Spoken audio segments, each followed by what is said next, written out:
Untuk OLT visual ataupun joling itu dalemannya itu sama persis 100%. Jadi cara settingnya itu sama. Bedanya itu cuman di labelnya aja. Ada joling, ada visual. Di dalamnya sama, cara settingnya sama, IP-nya pun sama, username dan password defaultnya itu pun sama. Halo, saya Ari dari Tembalog.id dan kali ini kita akan melihat proses pengerjaan setting OLT joling yang sebenarnya sama dengan visual. Langsung saja kita ke videonya. Oke, setelah berhasil masuk ke router MikroTik-nya, saya cek dulu untuk di interface. Saya lihat untuk port mana yang dipakai untuk ke OLT. Kemudian saya cek juga untuk VLAN-nya di sini, yaitu VLAN 10. VLAN 10 saya lihat di sini untuk remote, jadi saya cek dulu untuk penggunaan IP-nya. Untuk IP remote-nya ini berapa, yaitu IP-nya yang ini bawah, yaitu 192.168.26.1/24. Kemudian akan saya ping untuk IP OLT-nya, katanya di 26200. Kemudian akan saya coba akses untuk halaman login OLT-nya di sini menggunakan toolfetch untuk menguji apakah bisa dibuka dari IP ini. Dan ini tidak bisa, ternyata visual itu menggunakan visual atau joling ya, sama aja, itu menggunakan HTTPS. Jadi saya cek di sini, oke, redirect, berarti ini berhasil ya. Kemudian langkah yang berikutnya setelah saya pastikan ini bisa diakses untuk halaman login atau NMS-nya menggunakan MikroTik, saya akan set di sini supaya OLT-nya itu bisa diakses dari rumah saya. Jadi perlu diingat, untuk settingan ini saya lakukan secara remote. Customer saya itu berada di luar kota ataupun bisa berada di luar pulau. Jadi semua ini saya lakukan secara remote dan saya kerjakan dari rumah saya. Jadi hal pertama yang harus saya lakukan adalah mengset remote-nya ini supaya saya bisa mengakses OLT dari rumah saya, supaya bisa melakukan setting tentunya ya. Di sini akan saya set menggunakan dstnet. Nah, di sini saya juga sudah memasang interface tunnel dengan nama itu TBIDR yang saya pakai untuk mengakses MikroTik ini dan mengakses OLT-nya nanti.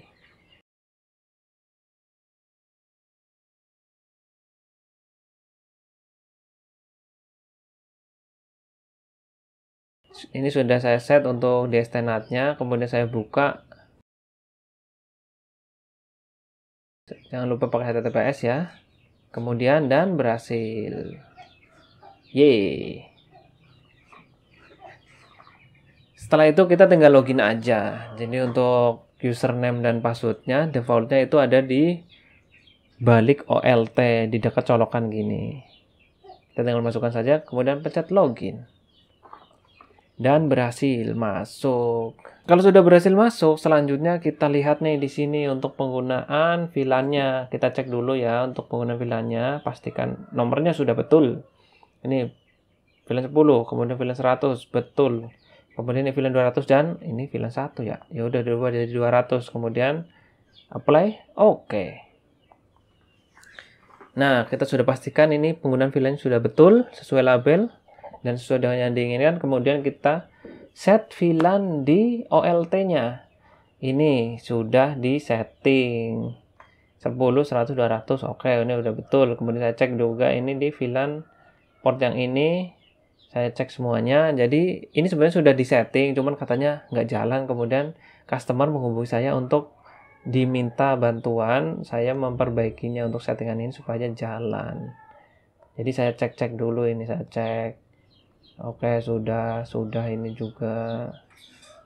Sudah juga. Oke, sudah tek udah betul ini settingannya. Kemudian kita masuk ke profil configuration. Ingat, ini adalah GPON ya, modem GPON agak ribet. Jadi harus membuat line profilnya dulu.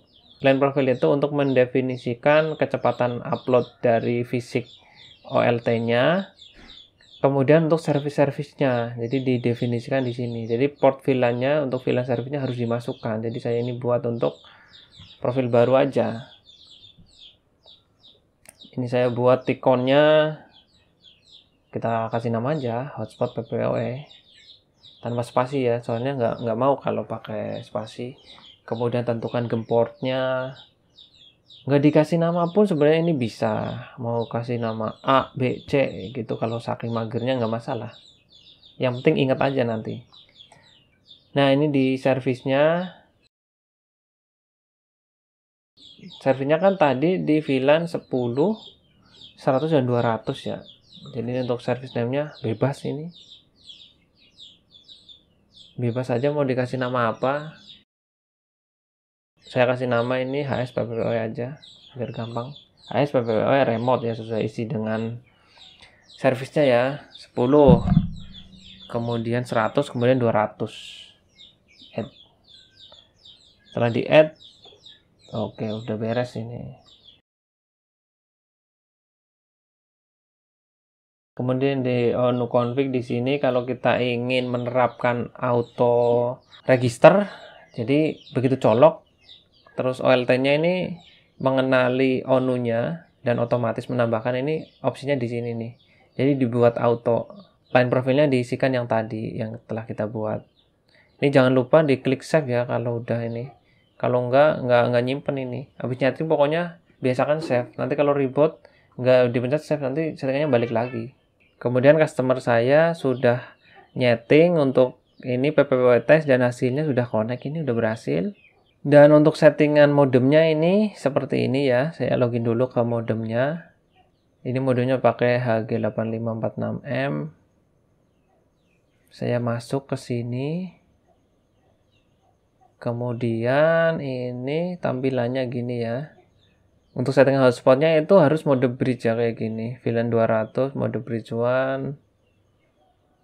Kalau kita cek di sini, kalau untuk PPPoE itu modenya root 1 kayak gini. Jangan lupa VLAN-nya dimasukkan. Ya cuman gitu aja settingannya. Kalau hotspot itu modenya bridge. Kalau PPPoE itu modenya root kayak gitu. Dan ini untuk hasil tampilan untuk voucherannya atau hotspotnya sudah berhasil. Kemudian di sini kita cek.